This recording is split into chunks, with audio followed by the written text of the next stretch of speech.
10, 9, 8, 7, 6, 5, 4, 3, 2.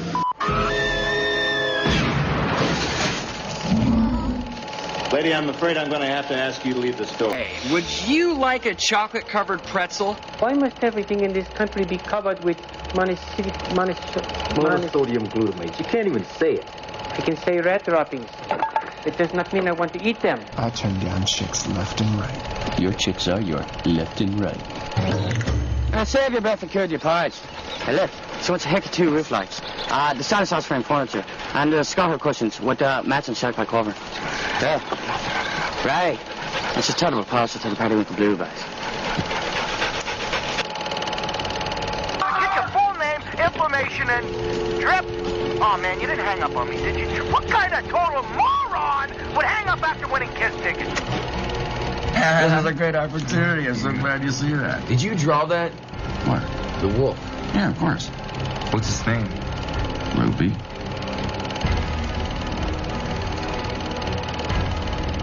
You stuck-up, half-witted, scruffy-looking nerve herder. We're just like Kevin Bacon. Dead or alive, you are coming with me. I felt a great disturbance in the force, as if millions of voices suddenly cried out in terror and were suddenly silenced. Coming to you live from Laurentian University, CKLU 96.7 FM. This is Real Music. That is literally the dumbest thing I've ever heard. Please, Wildstein, let me handle this. That idea is just the worst. And speaking of that, welcome back to another week of Real Music. I'm, of course, your host, OJ, and like every week, we're going to be showing on the radio, our love for movies. Now, this week is a special week, just like last week, except I have more people. Yes, Ted. I don't want to hear it from you. Anyway, we have more surprises for you folks. In the studio today, we have a long-time Sudbury person. Yeah. Sudbury girl. Yeah. So I'd like to introduce to you to the people that are going to introduce themselves. So go for it. Hi, I'm Brigitte Kingsley. I'm a writer, producer, actor. Next up. I'm Andrew Cymek. I am a writer-director.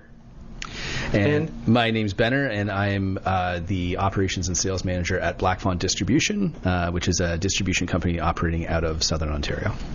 Awesome. So no writing, directing? No? No, not officially. He's just here to criticize us. Okay. Yeah. Okay. I'm just here to make sure everything goes okay, you know? So I'll just mute your mic. Okay, cool. Yeah. So right here on Real Music, we like to talk movies, and I like to have people on, and it gives my day some fulfillment for. There you go.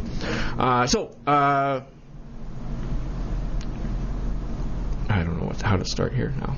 I'm so out of my loop right now. So many people here. We're all here because it's a S.I.C weekend.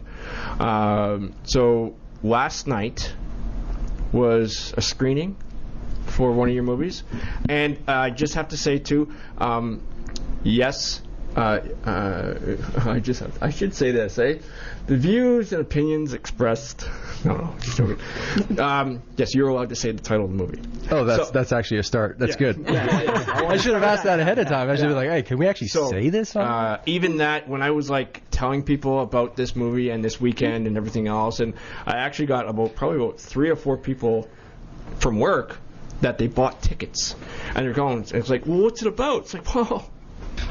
I can't really say, I'm like a supervisor. I can't really say that to you and everything else. And it's like sometimes it's not safe for work. And, that type of thing. So it's provocative. I said, just go check out the website, see if you want to do it, and then go. And then, so tell us about.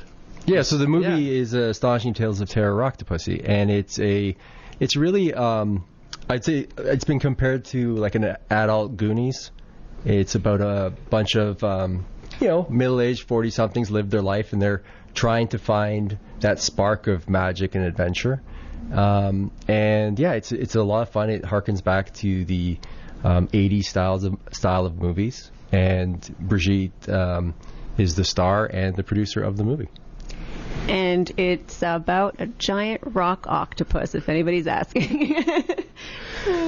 The Rocktapussy. Yeah. So it's a play on the James Bond Octopussy title, which again is one of those classic movies. And at the time, we knew the title was provocative. And when I had come up with the title, it was at a time where words were a lot of words were being censored in art, and I was like, well, let's do a social experiment. I'm going to name this title, and the movie does deal with this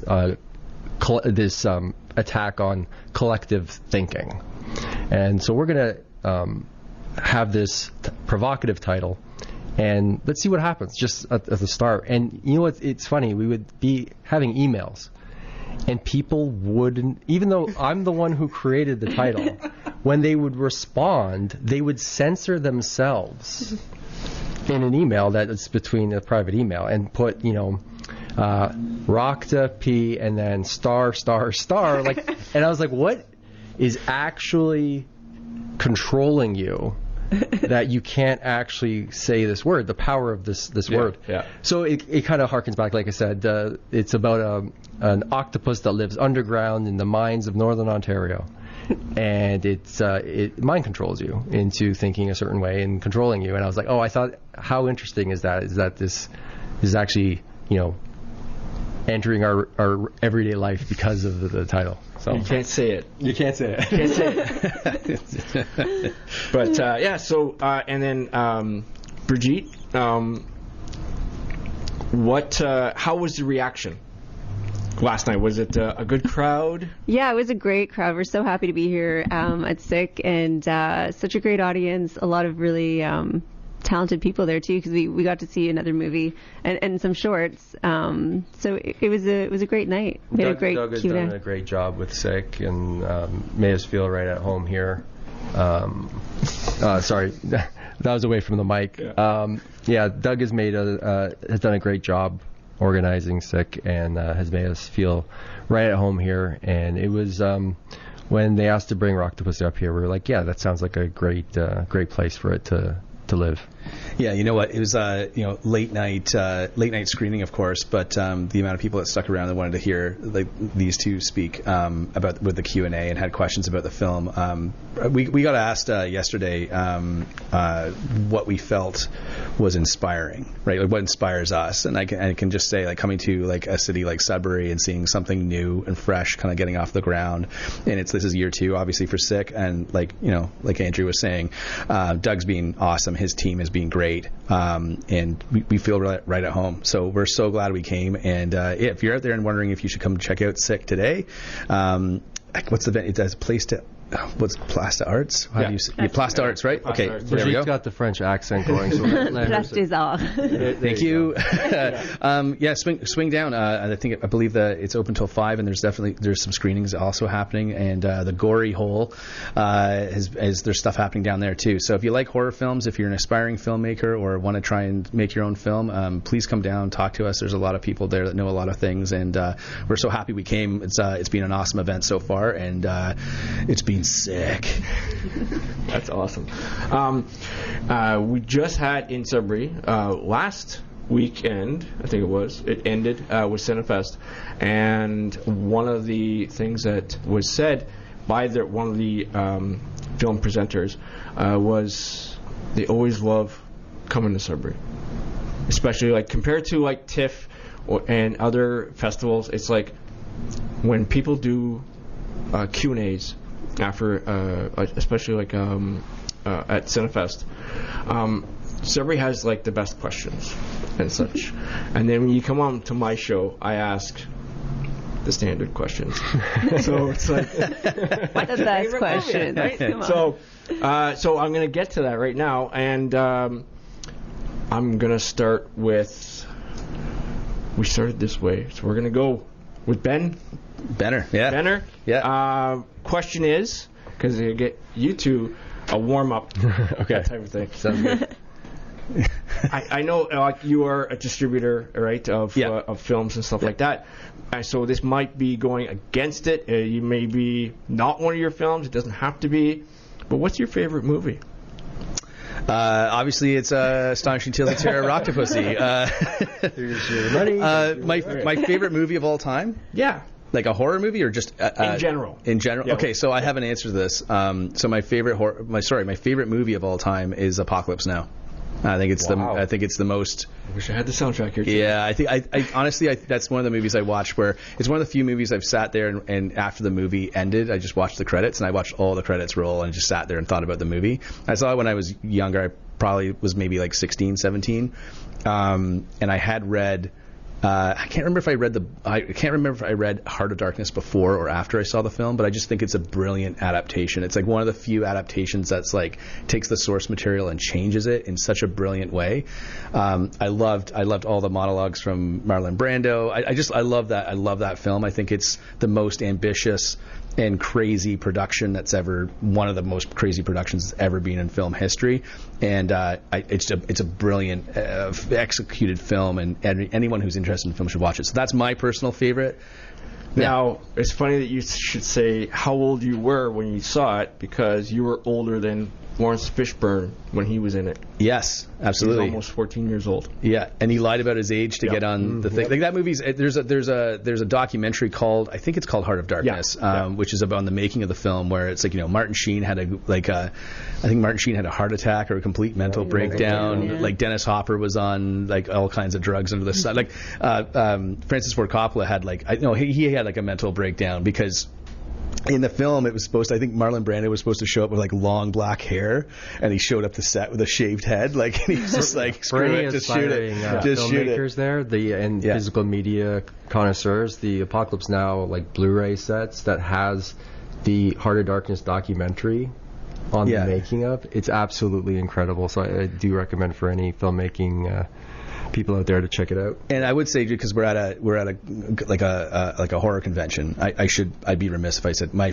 favorite. Yes. What I think the best horror movie is, like my favorite that I think is a perfect horror film, is probably Texas Chainsaw Massacre. Thank you. I don't think you can watch it every weekend, like, but I have watched it recently in the last like 3 or 4 months, and it's still visceral. It's terrifying, and again, it's a movie made by a bunch of dudes in a van, and went out and shot a movie in the woods for like nothing, and it's now most iconic, one of the most iconic. Now, Texas Chainsaw Massacre 2 and 3 are good, but past that, I don't know. But the first one's amazing. Yeah. I can't go without saying, when somebody says something about Texas Chainsaw Massacre, I actually have to mention this. The month and the year it came out, I was born. So, Leatherface is my spirit animal. But I can totally agree with you on that. Toby Hooper made an amazing film.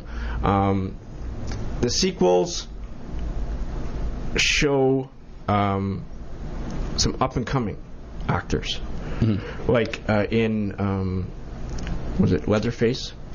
It was, which was a third of the original sequels. Yep. Had Viggo Mortensen. The fourth one in that franchise had Renee Zellweger and Macon. Yes. All right. So, and then there's also, which is really funny about the remake sequel starring Jessica Biel. It came out in 2003. Again, a lot of useless information up in my brain right now. I can remember. We could have everything. A competition, OJ. So I remember this movie because, one, it was what was it? It was 31 years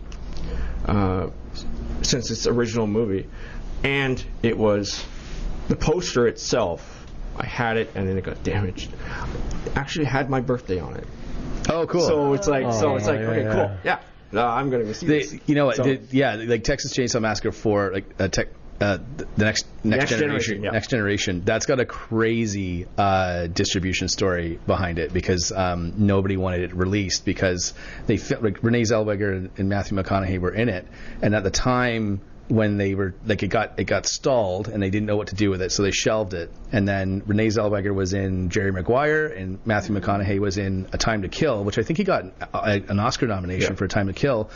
So then they were like, "Oh, we should release this. We've got this movie with these Academy Award nominated actors in it." And then the agents, I believe, I think I'm remembering this correctly, is like they tried to like squash that release because they didn't want it to have, because it's a crazy movie, like it's crazy, and so it's one of the most interesting stories of a horror film not getting released and then getting released. So yeah, but anyway, what about you guys? Yeah, I feel who wants to go first? I have a new favorite movie that just replaced my all-time favorite.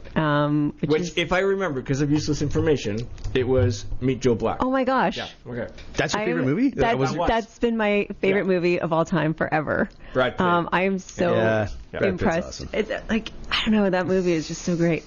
But yeah, The Fisher King took the #1 spot now. Whoa! I know. Right? Terry Gilliam. Yes. It's so good. Yeah, Andrew's been introducing me to a lot of new, a lot of older films that I'm just loving. Some movies that are a little, difficult to find, like Criterion just released the updated 4K of Fisher King, and I was like, why don't you sit down and watch? I mean, I'm not sure if it's gonna. Terry Gilliam has a specific style, so it's like it's just not some people's cup of tea. Like artists can all appreciate certain styles. But man, I love that movie, and Brigitte really the storyline of the attempt to find the Holy Grail is just I think it resonated for her. Yeah, for sure. Just being a good person, like doing things for the right reason, and there's just a great story arc and character arc, and Robin Williams is incredible. Yeah. And Jeff Bridges, right? Jeff Bridges, yeah, like the dude. Like I love Jeff Bridges. He's unbelievable. Yeah. Awesome. One of the first, I can actually say this now before I get to Andrew and his favorite movie. Yeah. One of the first movies I saw of Jeff Bridges was Tron. Yeah. So, great movie. And then going from that and just seeing him into Tron Legacy, and I've seen Big Lebowski like dozens of times between that, and that's all I saw in Legacy was the dude. Yeah, so, the dude. Yeah. So Andrew, wait. What's your favorite horror movie though, Brigitte? Oh yes, horror now. Yes. No. I mean, the one that had the biggest impact on me, because I was the kid that grew up in Hanmer and we just watched horror movies every single weekend. But my horror movie watching started when I was like 4 or 5 years old. Like, my parents let me watch anything, and I watched Poltergeist at a very, very young age. And I remember being just terrified. I had this window that was beside my bed, and there was a huge tree outside my window, and I was sure that this tree was going to reach in and eat me. And so I started sleeping against the wall on the floor between the bed and the window, because I was like, if the tree looks in, it's not going to see me. And so that was my childhood. Yeah, I mean, I watched so many crazy. Did you go up to the TV and say, oh my god! Every time to this day, like if a TV's like goes staticky, I get terrified. Now it's all no signal, right? Yeah, so it's like, we've gotten rid of that. But Poltergeist directed by Tobe Hooper as well. Yeah, same director. Yeah. Look at that. So pressure's on, Andrew. Yeah. And for me, I've tried to pinpoint my favorite movie. Over the past couple of years, because I don't know if I have a favorite movie because it depends on how I'm feeling at the time, but I would say that there's a couple of movies that I find the perfect movies that I can watch at any time, and I've probably watched over 20, 25 times, and it's Back to the Future, Indiana Jones and the Last Crusade, Jaws, a lot of Spielberg stuff. Really love his work. And we were just talking, Benner and I were just talking about it at our booth at S.I.C.K, so come on down and talk movies if you want. That's a quick plug. Interstellar, I really actually love that movie. Christopher Nolan's Interstellar is a new one. And then when it comes to the horror films, same thing. Like I was a huge Evil Dead fan, like a huge Evil Dead fan. Like right from trying to find that bootleg copy of the first one in comic book stores where you couldn't have the distribution of it, where it was the banned release. Loved Evil Dead 2. Loved Army of Darkness, like all that. And then I really like the new James Wan stuff with The Conjuring. I actually really like that stuff. The Exorcist. There's so many great horror movies out there that have an impact on you. Right now, my favorite horror movie... Oh, man. It's hard to say because I'm not a big slasher guy, you know, like in terms of like the heavy gore. Yeah. It's but I still think the best one that I'm still thinking is I know it's weird. It's just right now it's Conjuring 2 with the introduction of the nun character. I was watching that, and as a filmmaker, you're kind of just watching. And there's this one scare. If you've seen the movie, she's done a painting of the nun, and the camera just keeps circling to her and then back to this painting.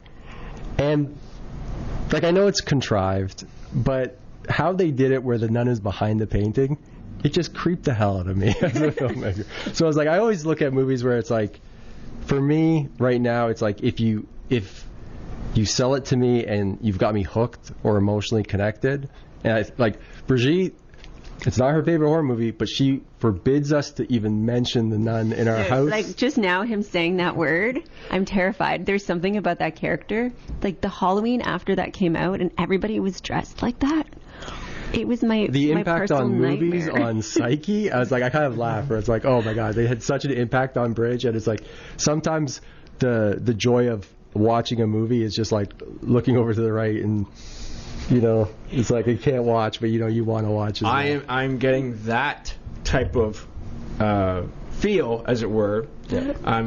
My wife is finally just before Labor Day, so just before the ending of summer, or at least the summer holidays, because she's a teacher. I got her to start watching Stranger Things. Cool. Great show. And I've got photos of her I send it to her sister or my sister, and they're asking, what are you doing? It's like, what is she doing? It's like, oh, we're watching Stranger Things. So she's got the pillow in front of her face. And it's more of the, if there was no score to it, she would be fine. Yeah. But it's that perfect score to it and everything else. I shouldn't say then, that The Nun 2 is now playing in theaters. Oh my gosh. Every time the commercial comes on, I can't look at you it. know, like we're big football fans, we're watching football, the commercial comes on, she's just like... The funny thing is, when as a kid I watched everything. Like, there was nothing that scared me, but the older I got, the more I'm like, oh no, people like that exist, or these things like, you just become more terrified. I think it's like of the life. classic story where it's like you teach your kids that they're, you know, like there's, you know, there's nothing to be afraid of.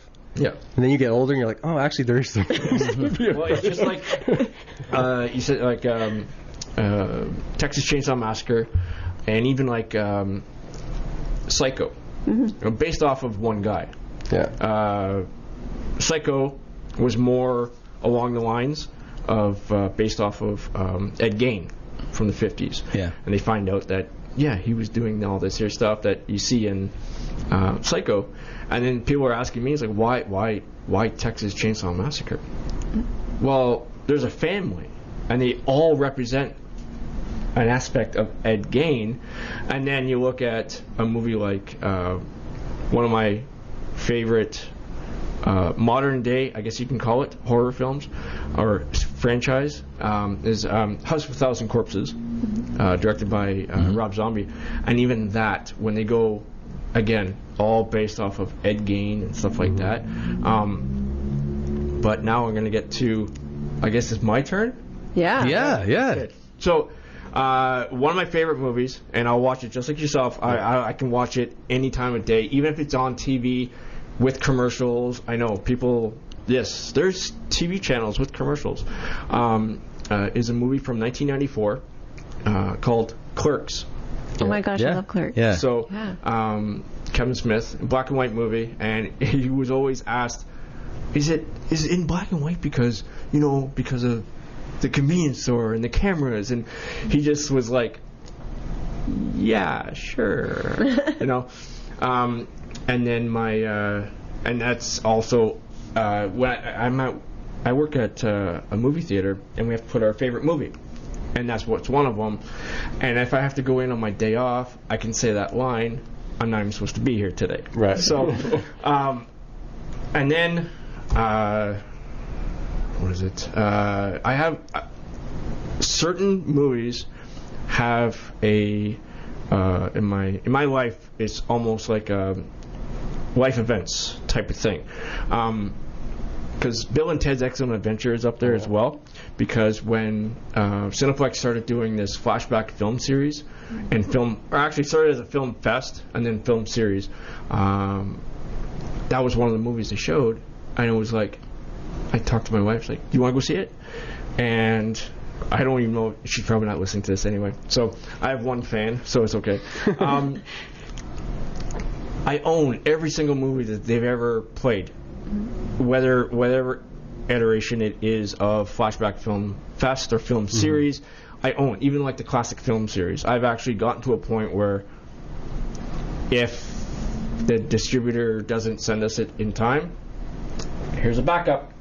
You know, so right. I joke about it because I do have a VHS copy of Back to the Future. So, and I almost joked about that, playing that one. But Bill and Ted, I said, let's go see it. Oh, but you own it. But it's on the big screen. Yeah. So I got her hooked on that. Yeah. So this past summer, we went to go see 2 anniversary films. One was one that we've been trying to see for the past like 5-6 years, and we just didn't have the schedule to go and see it. So on Labor Day, we went to go see Goonies. No way. So it's fitting that you mentioned the fact that, you know, your movie is an adult version of Goonies. And then the other one, and then that there's also getting a anniversary edition. I think it's this year, next year in the States. And then this past summer, it was a movie that was on my bucket list. But you know how you have a bucket list, and my bucket list has Fan Expo crossed off because I went before COVID, though. It was the 25th anniversary. And the only reason why I say this is because I was telling my wife your story of how I was telling, because she doesn't really do social media and everything else, but I know you guys had fun there. So, but when we went, it was the 25th anniversary, and also my wife and I, we've only been married for about, I'm a guy now, right? 12 years. 12 years. But we've been together a lot longer. So that was 25 years of us. Oh, wow. So we were taking pictures with all the, and like trying to cover up the Fan Expo logo. Yeah, 25 years. Yeah, they made signs for us. Yay. So this year was also, this year's the anniversary of Warner Brothers. It's 100th anniversary. And so they've been happily celebrating with their movies with Cineplex as well. And with the 100th anniversary, there was also a 50th anniversary of a movie that was on my bucket list of how I want to see it. Right. Because it came out before I was born. And I never knew who this actor was until I was interested in stuff that guy did. You know, like his martial arts and stuff like that. I got interested. I remember my dad driving me in the dead of winter, just going up the hill, or going up the road here to Comics North, in the snowbank, go in, come out. That's it. So I pick up comic book of like G.I. Joe, and you got those ninjas in there too. Yeah. It got my interest, obviously. So who is this guy, Dad? And we're Sunday afternoons, we're watching some of the movies, the kung fu movies and everything else, and it's like, who is it? It's interesting. It's like, that's Bruce Lee. Like, is he still around? It's like, nope. And my dad has this thing too of life events as well. Right. So in 1969, on his birthday, July 20th, I have to reword this now because everyone has conspiracy theories and stuff like that. July 20th, 1969, first televised moonwalk. Right? Before I was saying, first man walked on the moon, but it triggers people, so it's okay. And then in 1973, because, Stanley Kubrick, he wanted to direct that, but he wanted it shot on location. So what do people do with that information right now? Yeah. They're like, wait, what are you trying to say? And then in 1973, on my dad's birthday, Bruce Lee passed away. And then a month later, Warner Brothers released Enter the Dragon. Yeah. So yes, I own numerous copies of Enter the Dragon. One is pretty much it's suntanned. It's died off because it's like near a window and whatever. It's the only one that's actually got paper on it, right? So, but I have the Blu-ray, I have VHS, I have the soundtrack that came with the VHS and everything else. I actually have the soundtrack on vinyl, which I played the weekend of. Yes, they released the 50th anniversary, beginning of August, of the film theatrically, and I took my wife to see it. And again, it was one of those ones where it's like she just agreed to it because it's a date night type of thing. Yeah. I know that. I totally agree with it, but I'm going to take it. That type of thing. But afterward, there was like a good number of people in that theater that nobody knew it was coming out. That type of thing. We had, on the first day, we had maybe like 3 people. Yeah. And then that was like the late evening show. There was nobody in there all weekend until I got there, and there's like probably about 25 people in there. Yeah. And I'm like laughing at certain things and everything else because you know, if you know a movie so much, you know what went behind it and everything else. Because Jackie Chan is in the movie in 2 different roles. That's a great movie too. Yeah, like and it's an awesome. You look at it, and I grew up with like every kid, and I just like kept it to my just kept it going because kids have no. They have love for everything. Doesn't matter what you look like or whatever. So I just kept that going, and realizing that, Enter the Dragon. My favorite character is American-born Asian. Right. That's a new term too I came up with too, and it's like that's cool, yeah. And I knew everything about it. And then just you got Jim Kelly in it too, and I said that to somebody, and they were saying, "Huh?" So it's not a quarterback from Buffalo. Yeah. Jim Kelly is a African-American karate champion from the 70s. And he went on to his own right for kung fu movies in America as well, like One Potato, Two Potato, Three Hot Potato. I think that's right. It's got that feel to it and everything else. And it's like, and of course, John Saxon is in it too, which leads to horror films, right? Because he was the dad in Nightmare on Elm Street. And that is a long way of saying that, Enter the Dragon is one of my favorite movies. It would be amazing if you just said, so my favorite movie is something else. I mean. And of course, you already said that Texas Chainsaw is your favorite horror film. Yeah, I think. Something like that. Yeah, I think. I'm gonna go around and just like say, okay, so that's already been said. So I'm gonna go with the first horror movie because you went with Poltergeist as your first, right? Yeah. So the first, and I can tell this story all day. So when I was a kid, I went to basketball camp up at the university, which is fitting because this is a university radio station of CKLU 96.7 FM, streaming online at CKLU.ca. And actually next year is the 40th anniversary of CKLU. So basketball camp, and all the coaches were players of the teams, right? So, and I had, at the end of the week, they had a party, and all the kids, and of course, it's in the dorm rooms, so it's where they stay, that type of thing. And so, we're gonna watch a movie. Here's some popcorn. Here we go. And I think I was the only one that was like, just like, and no one can see me because, Ted. I'm like, big grin on my face just watching this and everything else. And everyone's like, I'm scared. So, it is American Werewolf in London. And with the John Landis directing it, and of course, Rick Baker. That's where I fell in love with horror films. With the whole process of, like, watching it.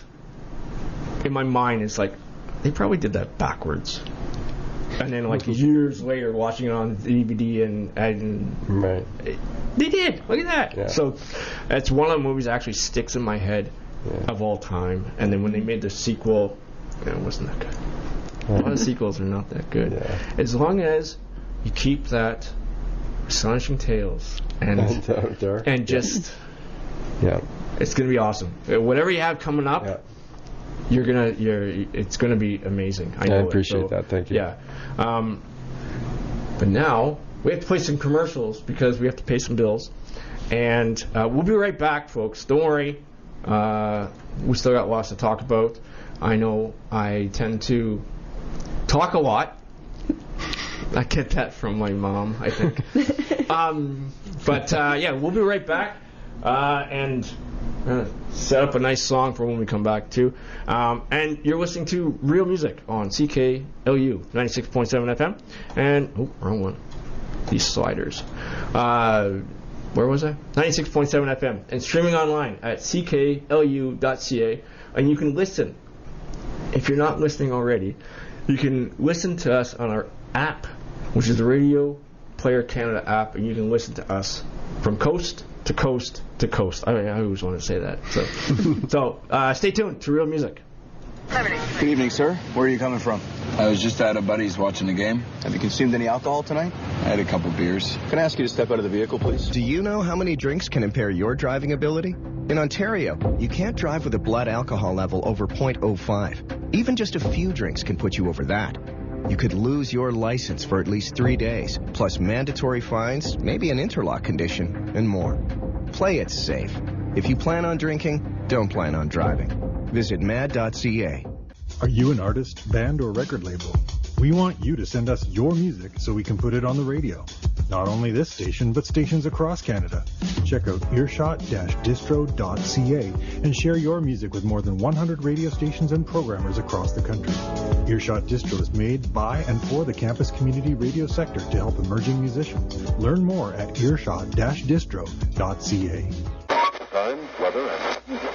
Are you tired of your usual grind across the radio dial? Yes, it's all the same, isn't it? You've heard it all before. What you're looking for is a little bit of, variety, shall we say? Like interesting music, comedy, audio, drama. That's the radio play kind, not when the host gets into a fist fight with the sound engineer on air, I mean. Then listen to The End Now Show with your host, Clay Campbell. Saturday mornings at 10 a.m. to noon, right here on CKLU in Sudbury. Listen in. You'll thank me later. Now stop turning that dial before you break it.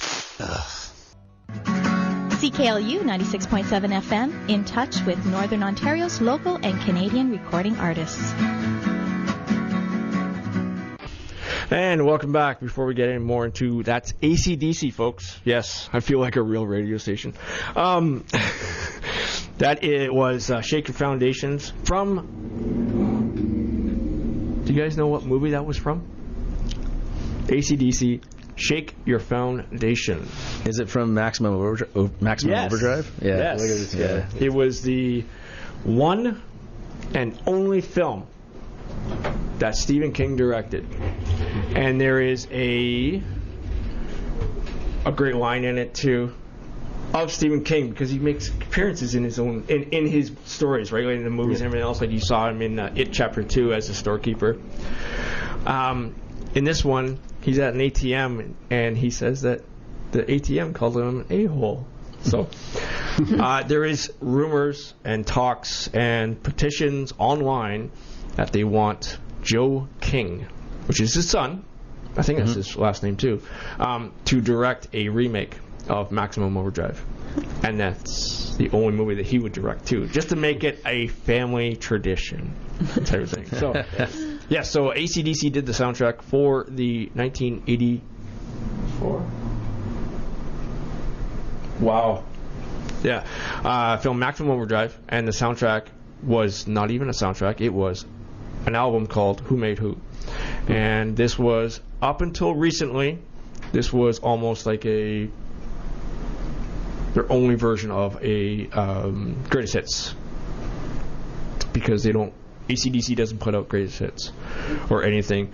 Iron Man 2 came out, and they put out another greatest hits type of thing, and it's all the songs that would fit in with Iron Man 2. This is my segue to getting into why I'm wearing this Marvel hat. So there's a song in there that really fit well, and it was off of their Black Ice album called War Machine, and fit in with Iron Man 2 and Rhodey, and so yeah, a lot of useless information in my head. That's okay, OJ. Yeah. I'm just judging you right now because I'm a total DC guy. Now, okay. Oh no, we're gonna be here all afternoon now. Now, my only thing is when people ask me, well, what do you think of Suicide Squad? You mean Suicide Squad or The Suicide Squad? And my honest opinion is it was good because it's what they wanted to do, and I can't really I'm not really an armchair quarterback type of thing because I don't have the money to make that a better movie, but Zack Snyder does.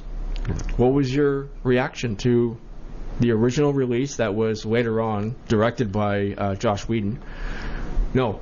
Yes, Josh Whedon. Oh, we're talking about like Justice League? Yeah. Oh man. I've got thoughts on that. And the Snyder cut that came out during COVID. So I was actually I laugh about this a lot because I'm not one to sign petitions. You know, they always have these petitions like change.org and whatnot.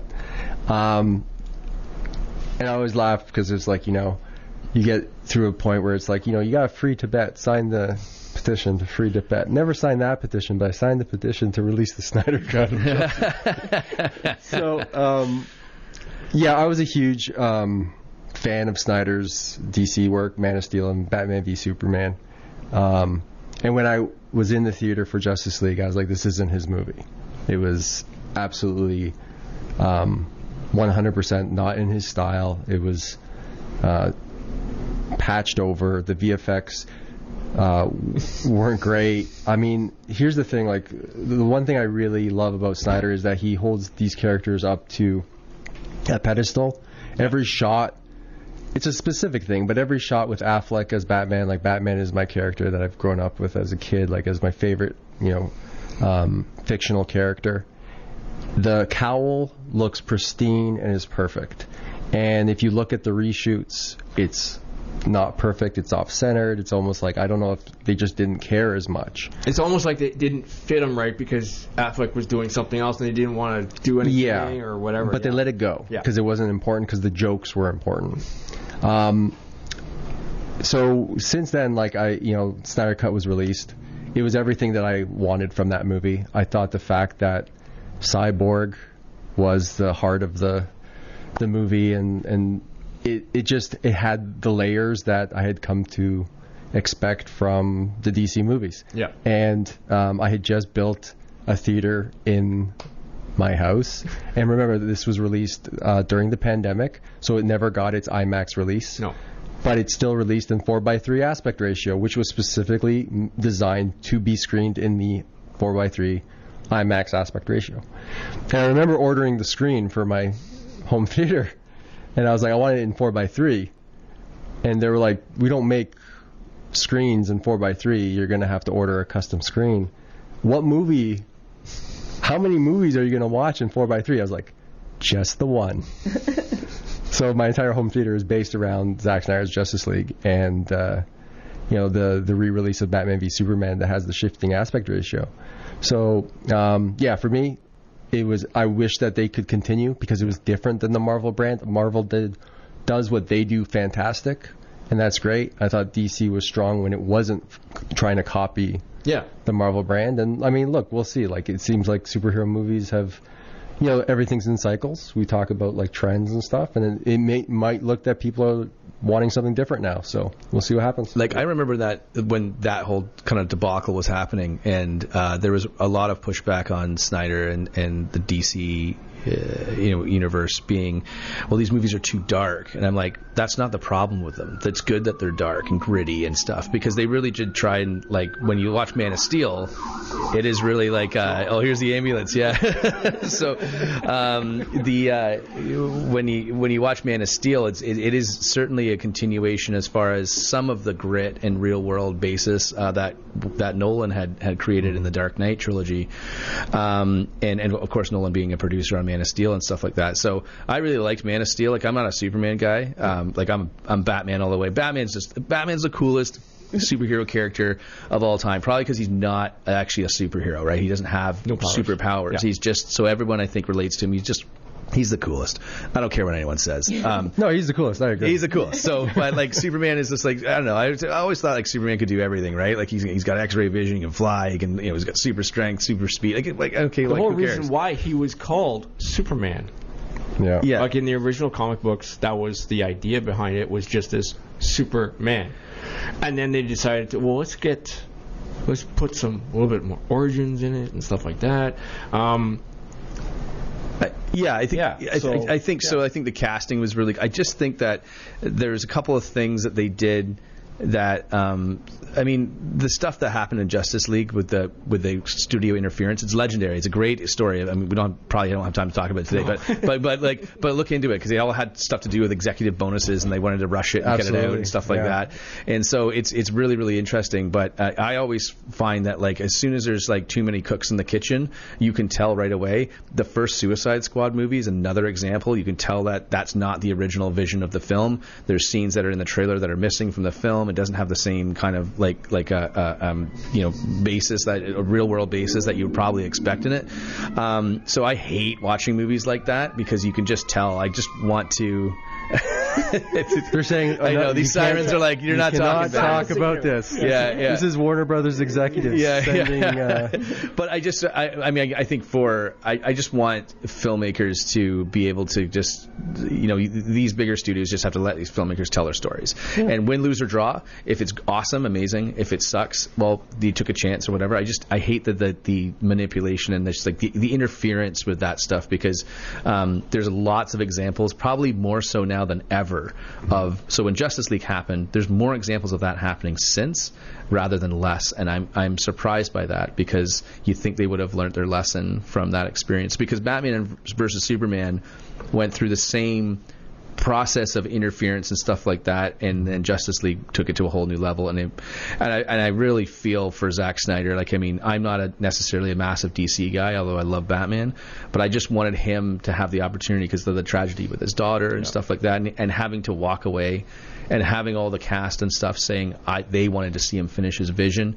It was really cool for Warner Brothers, even though there's other motives at play for streaming and stuff, which is why they wanted it. But still, fantastic. All those things can exist in the same time and space and be totally cool. It was just neat to see that movie released. I sat down, I watched it I bought a new. I don't have the 800-inch TV that you have, or screen that you have, but I bought like a 75-inch TV, and I was like, I'll be okay through the pandemic as long as I have a new toy to play with. So I got into 4K and I watched the 4K presentation through, I think, HBO Max or whatever.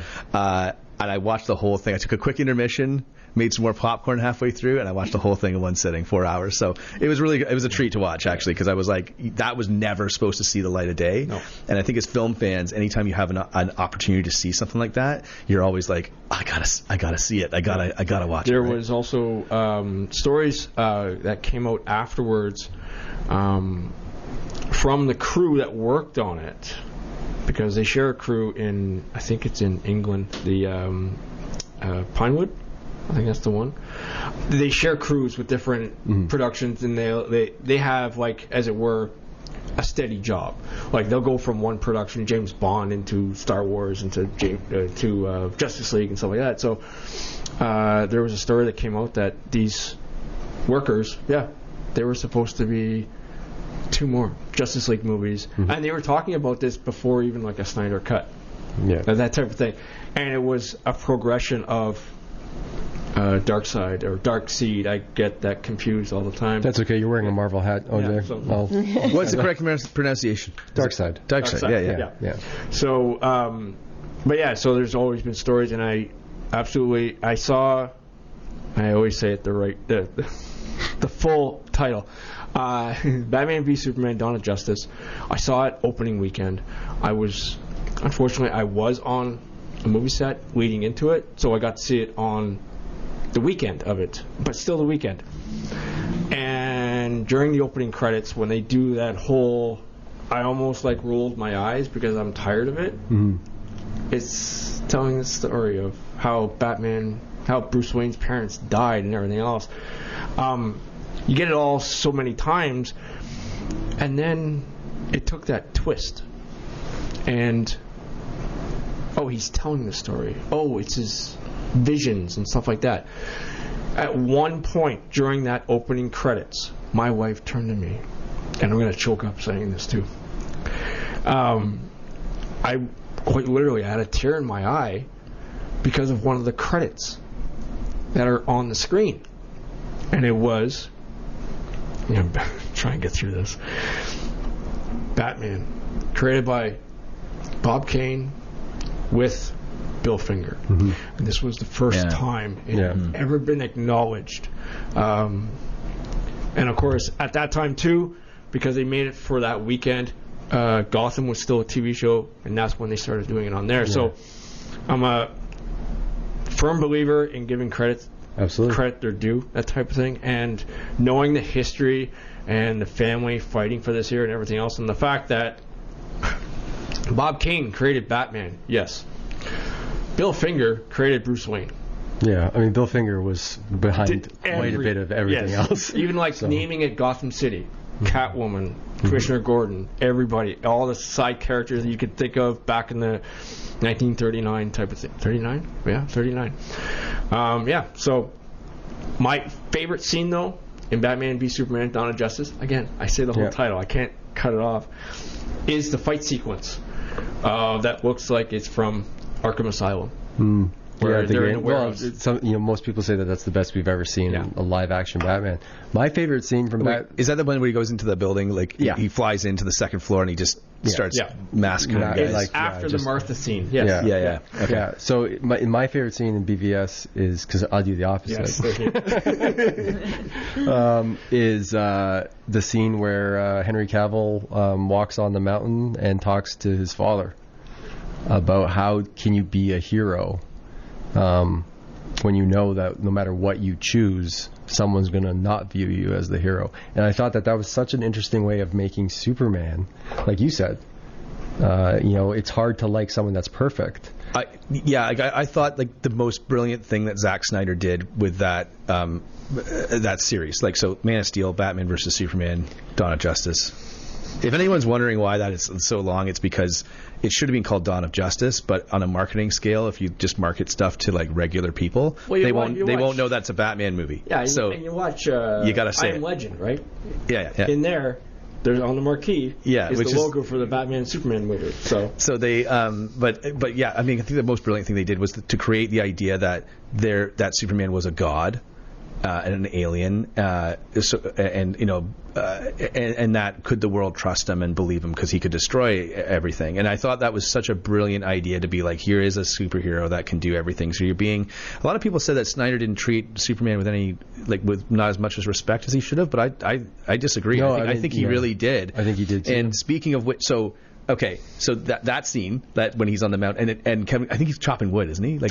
Yeah. So it's kind of because it's in his mind. So one of my favorite scenes of that kind of, let's say, that trilogy is in Man of Steel, where the hurricanes, is it tornado or hurricane that's coming? A tornado, I think. Tornado, yeah. And Clark is on the bus, or on the, is he on the bus? No, he's under the bridge, and his dad runs back, I think, to get, I can't remember, it's been a long time since I saw it, but I think went back to get a dog or something, and he's stuck, and Clark's going to save him because it's his dad, and Kevin Costner just puts up his hand, and I'm I know that's a meme now, and it makes me laugh every time I see it, but I'm God, that's so good. I thought that was such a brilliant piece of storytelling, or a little part where it's he understands sacrifice and he understands loss, even though he's on an alien planet. I think it's Kill Bill 2, Tarantino's stuff when he did Kill Bill 2, when he said most superheroes are humans pretending to be somebody else. Superman's the only superhero that is the superhero pretending to be human.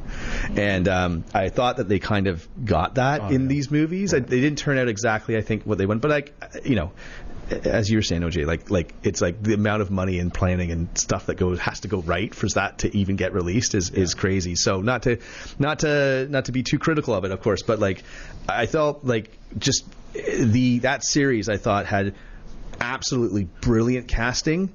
I wasn't a fan of the Ben Affleck casting initially, and then I was okay, I get it. But I just thought that the misstep in the casting in that whole series was Lex Luthor, and it should have been Bryan Cranston. Like it 100% should have been Bryan Cranston. We'll talk about this after because I'm looking at. That's what I'm going to say. Brigitte, are you still here? I mean, I'm used to these conversations. It's totally cool. It's just like hanging out at the booth, man. Come on down to the booth. That's because the funny story about Ben Affleck being Batman dates back to when he was when he took the role for Daredevil for the 2003 film, because they're never going to make another Batman movie. His favorite story was Dark Knight Returns. There's a whole intro on Kevin Smith's run. They made a trade paperback of Kevin's run on why can't I think of it? Daredevil. I can't remember the name of it now for the actual storyline, but Ben did it, right? Yeah. And Ben Affleck did a whole intro for it because he was Daredevil, that type of thing, and now there's talk that he was on set of Deadpool 3, so you never know. But that movie might be a game changer. I think it will. Maybe. Have you seen some of the set photos of it?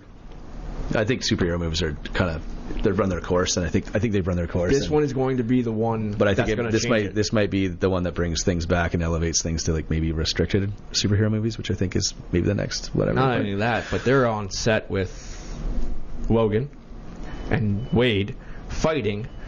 Everyone's on set. Like but everybody. They're fighting at the 20th Century Fox logo. Yeah. Like the ruins of it. So the movie's going to be very meta. That's for sure. Yeah. But anyway, hi Brigitte. Hi, Jose.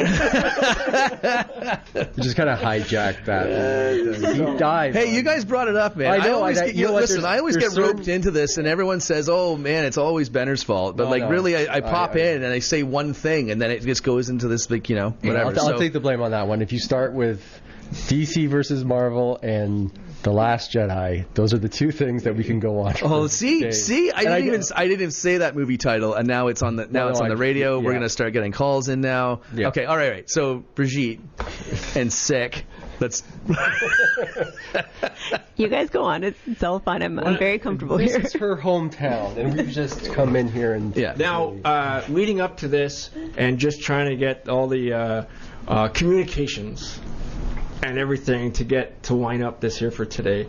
Of course, I'm not silent about it when I talk to my coworkers and everything else, and I always say, well, how do you know this person?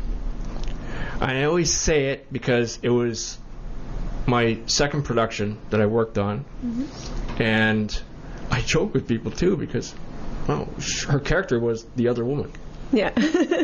And I tell people too, it's like, I own all the movies that I worked on. And they changed the title of that movie. Do you remember the original title of that movie? Again, a lot of useless information up here.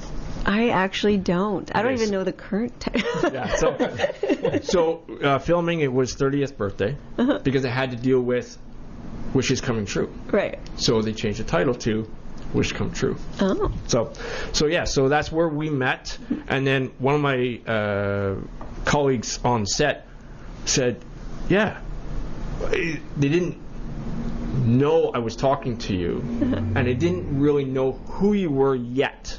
I know this is the truth coming out now. And they're saying, yeah, that's Brigitte Kingsley. It's like, how do you know her? And it's like,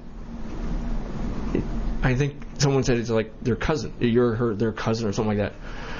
It's Brigitte. And I even said, Summer Vale? Right? Dark Rising? He said, yeah. How do you know that? It's like, you're not. It's like, because you filmed a TV show here too, of that show as well. And then it's like, and then I had my first interview with you. My first off-site interview was for Night Cries. Yeah. Yeah. And I have to say, amazing movie. Thank you. Yes. And when Astonishing Tales and no, I'm gonna censor myself. No, I'm not gonna. And it came available on Blu-ray and everything. I went for the whole package when I ordered it and everything else. And in the comic book, as soon as you open it up, there it is right there. Yeah. Awesome. On TV. Yeah. No, we had a lot of fun making those movies. I think with Black Fawn, we're gonna re-release Night Cries on Blu-ray. under the Astonishing Tales of Terror brand. And that should be fun. Yeah. And hoping to promote that as it comes out. And yeah, the Dark Rising series was really great for us. I always find it amazing when you say, it's like, you mean Somerville? Like everyone knows Brigitte at Somerville. So. And we're actually planning on re-releasing all of those projects. Yeah, so those movies have never been available in HD and on Blu-ray, and we're going to be releasing all of those as well in the coming years. So they're going through a massive remastering right now. We're going back to the original files. Currently, Dark Rising 1 is remastered and ready to go, and now I just start working on Dark Rising 2 and then the series. So it'll be fun to have it all out there. Mm-hmm. And what else do you want to talk about?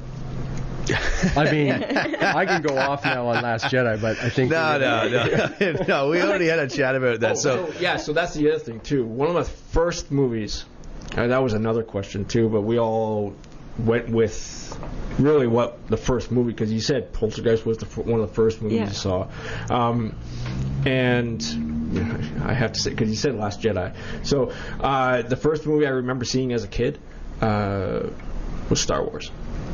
And I was, because it released in October in Canada, I was just about to turn 3. So, and I do remember it. Oh, wow. Now, my mom remembers a different story. My sister was 1.5, and we were running around the theater. So, but I do remember a lot of it and everything else, and it stuck with me, and a lot of the movies. And yes, out of the sequel trilogy, Last Jedi, I'm not too sure on it yet. Oh, really? Yes. I'm very sure on it. Yeah. Let's cut to commercial. So, but what I really like, too, is what they're doing now with the TV shows. With Dave Filoni. OJ, we have to go. We can't talk. This is something that this is a 5-hour conversation for Andrew. we were saying that we were gonna because we were chatting with of course Matt Ninovar, who is a director himself, who plays Psycho Gorman in Psycho Gorman. Great dude, super talented guy. But anyway, the three of us get into a room together and we'll start. We were planning about we should just build like a panel. And it's it'll be like a 5-hour panel. And just we'll charge $10, we'll donate it, whatever, and we'll just. And it's no Q&A. It's just everyone on the table, on the panel, just talking to each other. We'll rip. And if somebody in the audience wants to yell something out, I disagree, we'll just say, oh yeah, well here's what we got. So, but I would say I mean I have this weird thing too, about watching movies when I was a kid, and I always remember the candy or the treat that I was having. So the first movie I saw in the theater was a re-release of E.T., which is still one of my favorite movies of all time. And going back to what I was saying about Apocalypse Now, I feel like that's one of the best movies I've ever seen, best made movies. I think one of my all-time favorite movies is E.T. And we were talking earlier at the booth about 5 out of 5 movies, what's a perfect film. And I remember just going to the movies, and I went with my folks. It was the first movie I ever went to see in the theater, so it would have been 85, I think, is when they re-released it, so I would have been 4.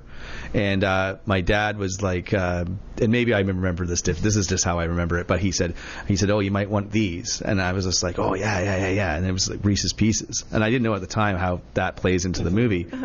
And still to this day, I love Reese's Pieces. They're one of my all-time favorite. They're one of my all-time favorite candies. And I rewatched that movie E.T. about a year ago, and it is absolutely phenomenal. It's got one of the best third acts in all of cinema history.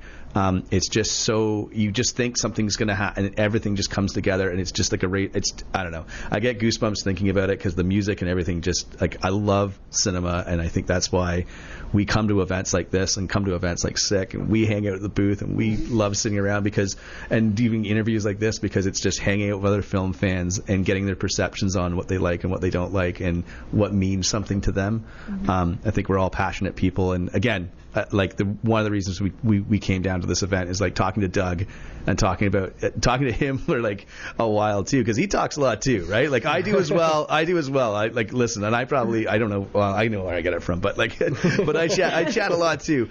But again, it's just sort of that love of film, that love of cinema, and bringing people together. And I think it's a really cool event, and I'm so happy to be here for sure. Yeah. My favorite thing about movies, whenever I because I talked about this last week with Doug as well, and because of the release on Blu-ray of Rocktapussy,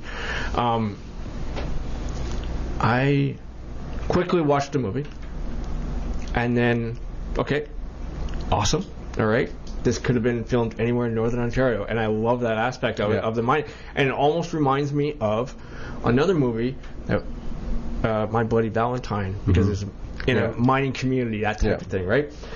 And then I decide, you know what? I'm not working tomorrow. Special features.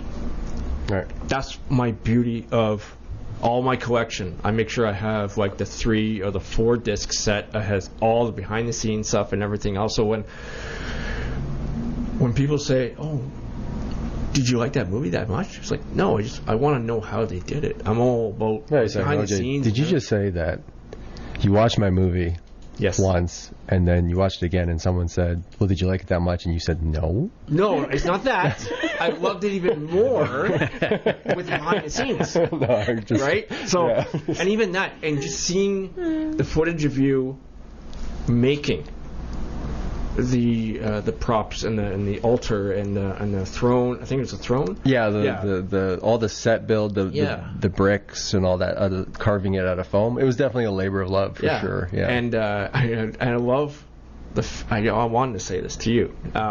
I love the fact that you had that the water escape.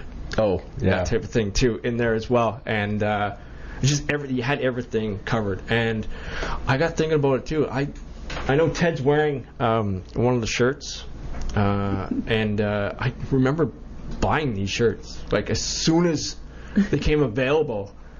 And I kept on messaging Bridget. It's like, so when's the movie coming out? Yeah. When's the movie coming out? Yeah. I'm getting like super excited. It's like, oh, and then I see it. Okay. Do I click yet? Can I?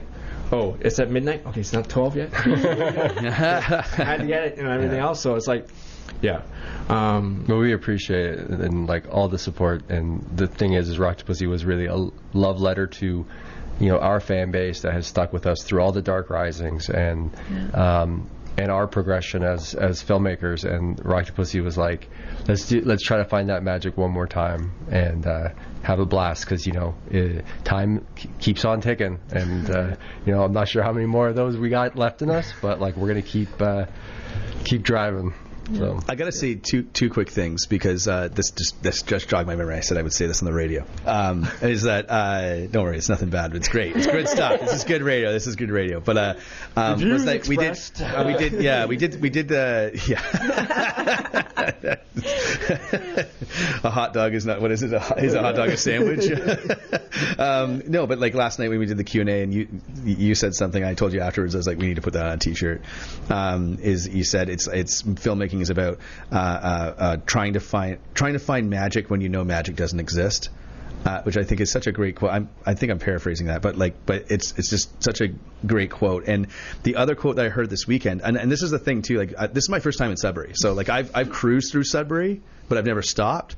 So this is my first time like in the city, like walking around. I just like everyone here is so awesome and so like authentic and like honest, like not they're just, I don't know, it's different. Like I was at a restaurant the other day and the guy was talking about, last time I was down south and stuff, like we were talking about calamari, I think, and anyway, he said down south, and I was like, where's down south? Like, are we talking like South Carolina, like Florida, like where are we? He's like, no, like Milton, like Toronto, like and I was like, oh right, of course.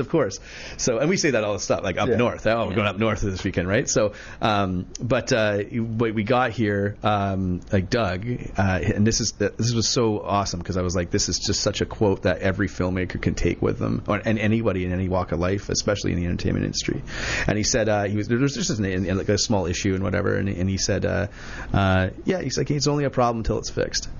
And I'm actually going to remember that. I've never heard that before, and I was like, that's such a great quote, right? Because it's only a problem until it's fixed, and it'll get fixed, right? So on films and film sets and everything, as everyone knows, like it's like you run into that stuff all the time. Releasing films, marketing them, you run into stuff like that all the time. So it's cool. Anyway, if Doug's listening and listens to this, put that on a t-shirt. It's only a problem until it's fixed.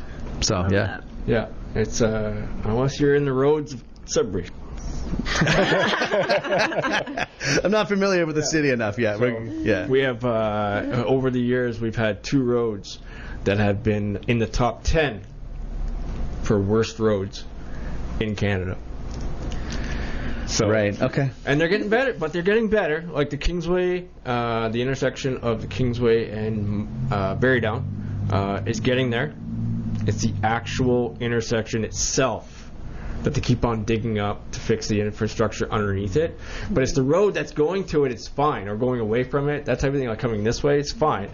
But I always have to, whenever I'm traveling from here, because I am in that area, I have to, my car is, I like my car, and so I'll go up and around Silver Hills and go up around Silver City and go up. All this plugging, I feel like people, like I don't know where I'm going. I'm on your journey, man. It's like it's bumpy, man. So what else do you want to talk about? How about you, Brigitte? What about me? Yeah. What would you like to talk about? Oh gosh, I don't know. But I actually have to leave in about 5 minutes because I've got a panel to do at S.I.C.K. If anybody wants to come watch. S.I.C.K. Yeah, so Brigitte's on a panel for women in horror films. Yep. At 3 o'clock. Yeah. 3 o'clock. 3 o'clock. So if you're listening, you want to come on down and hear more stories from set and whatnot, tune into the panel, and then Benner and I will be at the booth where you can chat about your love of movies. Or you guys will still be here talking about DC versus Marvel. We'll be here till midnight. We could go on. Lord. I'm telling you, we got to capitalize on that, and we'll do something for like a charity or like a food bank or something. I really do feel we should put that together. And we'll get Gabe, and we'll get we'll get Matt Ninnebar, and oh man, that's a marathon thing. But we'll see. But yeah. So I'm going to cut the show early today, just so I can play some music, throw some music in there, and we'll get you on your way as well. And I always like to say this: thank you very much, all 3 of you. Thank you. Thank you. Thank you so much, OJ. And again, I hope that we have more sick events for you to come back to, and then I always do this at the end of every show. Until next time, folks, this is going to be like almost like a hey monkey, that type of thing. So and I'm doing it live on air, and just instead of like in between. But anyway, we'll go in succession type of thing. And I'm OJ. I'm Brigitte. I'm Andrew. I'm Benner. And keep it real.